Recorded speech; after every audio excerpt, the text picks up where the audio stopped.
Hey everyone, I'm Sparky and welcome to Sparky's Grow Room. In this episode, we're going to learn all about this, how to make your own water-only soil using KISOrganics Nutrient Pack. And that way you don't have to add any nutrients throughout your grow. It's all right there from the beginning. I hope you stick around.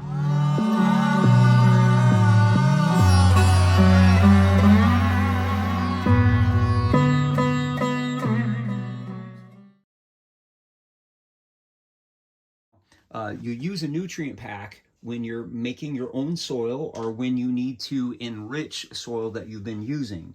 Now, I don't know about you, but I am not interested in growing fruits, vegetables, root crops, herbs of all kinds in soil that's loaded up with synthetic nutrients, salts, right?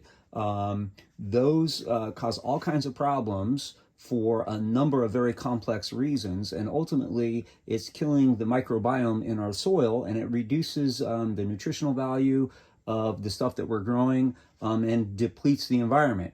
So when I'm making soil, I want to know exactly what's going into that soil so that I get the healthiest results possible. And after a lot of research, I've really come to decide that KISOrganics has got one of the best products out there in order for making your own soil. So let's take a close look at it. This is a medium-sized nutrition pack, and that by itself, with the other necessary ingredients for making soil, is enough nutrition to support a 30-gallon water-only pot for a number of grow cycles. Now, my initial plan was to generate some soil for two 30-gallon pots.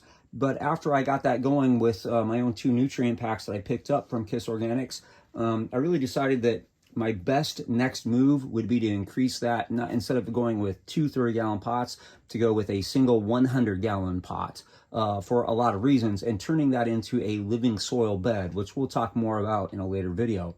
So essentially, I had 60 gallons of soil made up. I needed to increase that, so I have 90 gallons of soil in a 100-gallon pot, and I needed another nutrition pack.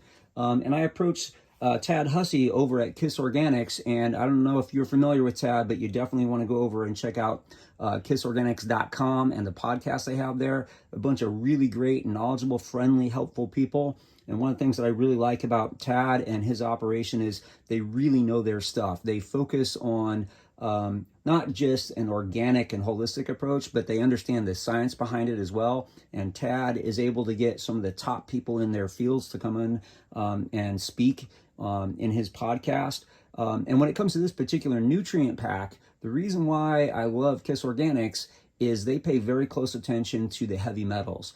Now, KISOrganics is not the only company out there that's selling nutrition packs for making your own soil, your own organic soil. But look, just because something is organic does not mean that it is the healthiest option.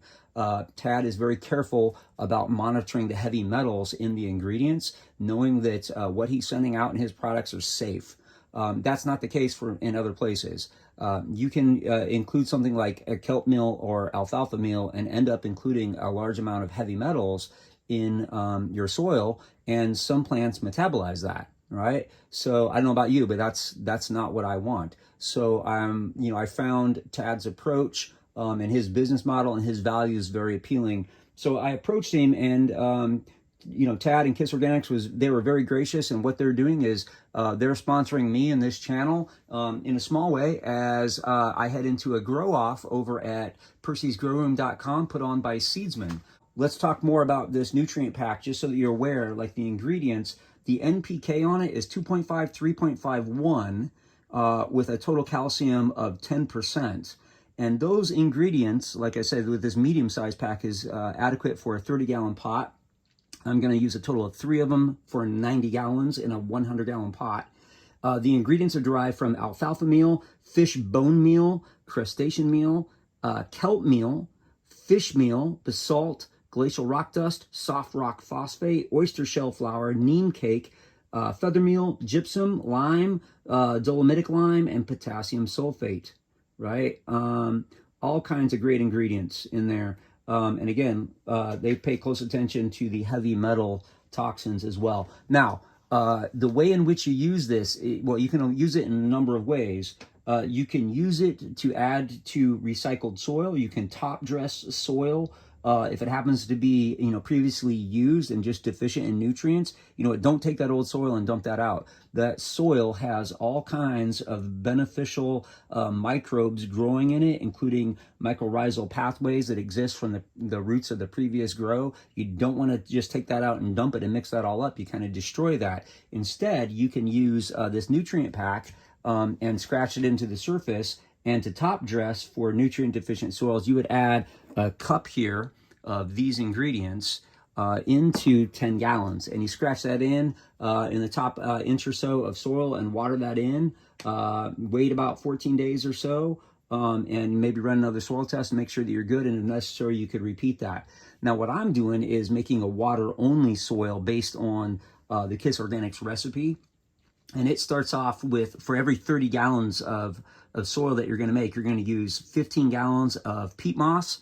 Yes, you could use something else like coir, but keep in mind this recipe is designed, and these ingredients are designed to match the pH of sphagnum peat moss, which of course is fairly acidic. So if you go with coir, you might have to make some pH adjustments along the way. Now, as it turns out, I happen to have about half as much of the peat moss on hand that I needed, and I also had enough coir on hand, so I mix them. So I might need to adjust that pH as we go. So to that 15 gallons of peat moss, you add 10 gallons of whatever your choice of aeration amendment is. Most people will use pumice or perlite, but there are a number of options out there.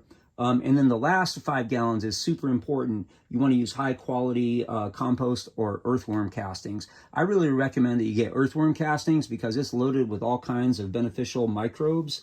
And look, do not just go to a big box store and buy a bag of composted, say, cow manure for all kinds of reasons, including you don't know what kind of medications and antibiotics and heavy metals are in that compost coming from usually what they just scrape off the top of a feedlot. And in addition to that, they put it in a plastic bag, and it exists for its whole time that it's on a shelf and in a warehouse in an oxygen deprived environment. So when you crack open a bag of that commercially made compost, it's going to reek and maybe even smell like diesel fuel or jet fuel. And that's because of all those anaerobic bacteria that are growing in there. And for some plants, that's absolutely toxic, right? So I would say only use compost if you really know what you're doing. You can get it from a good, reliable source where you know it's fresh, or you make it your own and you know what you're doing and it's highly oxygenated.